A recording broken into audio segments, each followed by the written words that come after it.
There's breaking news tonight. A Memphis man has pleaded guilty to the murder of his girlfriend. Good evening, everyone. I'm Anna Marie Hartman. 20-year-old Dimitri Colbert is charged with first-degree murder of Janette Corria. Janette Corria was born in Miami, Florida, and in 2006, her family moved to Memphis, Tennessee, where she attended Kirby Middle before attending Southwind High School. And on August 28, 2011, at approximately 3:15 a.m., Memphis Dispatch received a call that claimed 20-year-old Dimitri Colbert murdered his girlfriend. The night before, on August 27, 2011, around 8 p.m., Dimitri parked about 3 or 4 houses down from where Janette lived at 7285 Horrendous Lane and waited for her to come home. Janette had a curfew of 11 p.m. and didn't arrive home until 10:50 p.m. Dimitri says he saw a white car pull up with a guy driving and recognized the guy to be a co-worker of Janette's. When Janette got out of the car, Dimitri approached her and her co-worker asked her if she was going to be okay. Dimitri gave Janette a hug and Janette told her co-worker she would be okay. The two walked to the side of her house and her co-worker pulled off. Dimitri asked Janette what was going on and she told him her co-worker Vinny was only a friend. He claims after this they began to engage in explicit acts, but Janette told him that she didn't want to do it outside, so they got into his car and drove to another neighborhood. He says Janette began to worry because she was supposed to be home by 11 p.m. He then claims that she was going to call her dad and tell him that she was going to move in with him instead of coming back home. After this, Dimitri says he got on the interstate and asked Janette to see her phone. She told him she had nothing to hide and gave him the phone. Dimitri says he saw a text from a guy that said, "Baby, I'm outside." He then mugged her in the face. They kept driving and they arrived in Arkansas. He says he noticed that they were low on gas and he stopped at a gas station.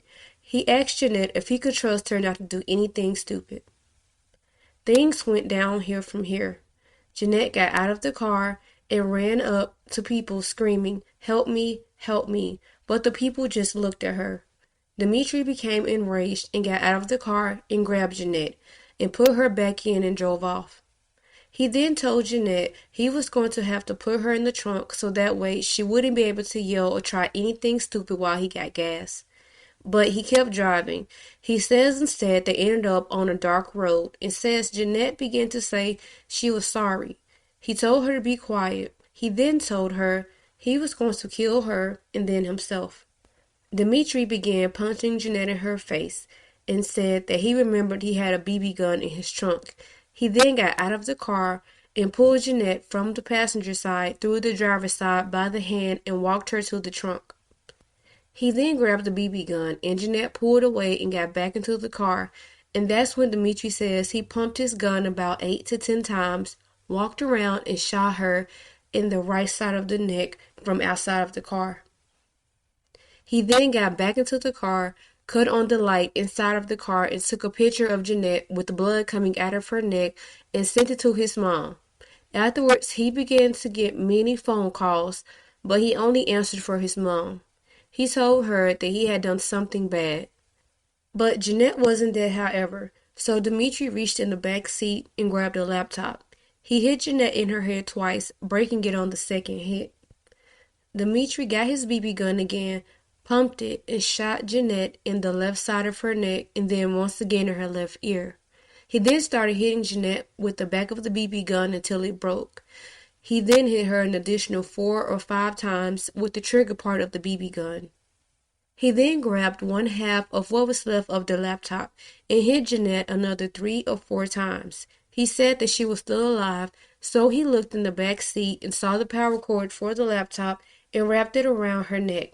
He leaned her over into the back seat and put his foot in her back and tried to strangle her, but this only hurt his hands, so he pulled her back up.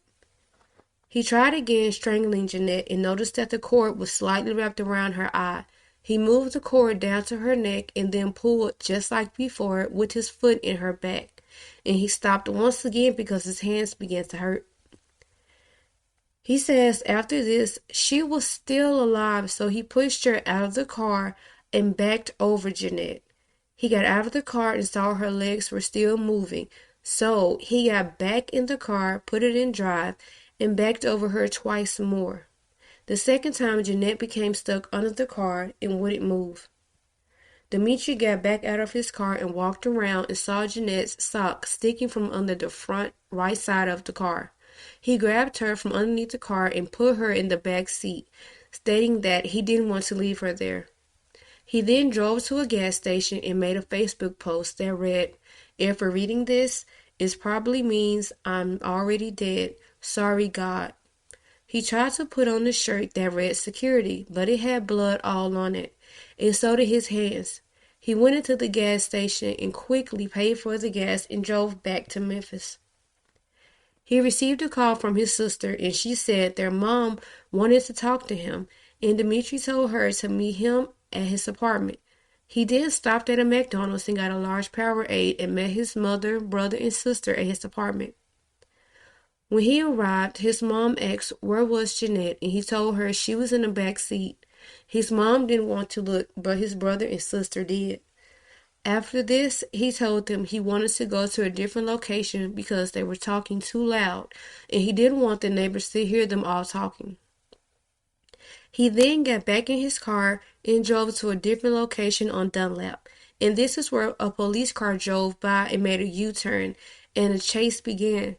After going through different streets and neighborhoods, Dimitri got on the expressway and stated that he was going to drive to Janette's house and crash his car into the house, but he remembered Janette saying that she was sorry about leaving her little brother Ernesto and the fact that she was already dead. He just kept driving. Police then laid out spikes that he got around, and the chase continued until he hit a fire hydrant before getting out and running. But Dimitri soon realized that he would either be tased or have dogs put on him, so he surrendered and put his hands up. Janette's body was found in the rear passenger floorboard. She was taken to the Regional Forensic Center, where she was pronounced dead at 4:20 a.m. Her death was ruled a homicide due to several things, and her cause of death was due to homicidal violence. Dimitri was taken to the homicide office and gave a statement. He told them everything that had just happened. There's breaking news tonight. A Memphis man has pleaded guilty to the murder of his girlfriend. Good evening, everyone. I'm Anna Marie Hartman. 20-year-old Dimitri Colbert is charged with first-degree murder of Janette Corria. In his guilty plea, Colbert agreed to life in prison with possibility of parole and 4 additional years for intentionally evading arrest in a motor vehicle. The Memphis Police Department investigation revealed that Colbert followed Corria to her home in the 7200 block of Hollern Lake on the night of August 27th, 2011. After confronting her about a relationship with another man, Colbert took her in his vehicle and drove to Arkansas. He beat her, strangled her, shot her, and ran over her with his car. Investigators learned that Corria managed to escape from Colbert during the attack, only to have Colbert force her back into his car. In September of 2012, Dimitri Colbert was sentenced to life in prison with the possibility of parole plus an additional 4 years. At the time of her death, Janette Corria was just 18 years old and aspired to be a model. She was due to graduate high school in May of 2012.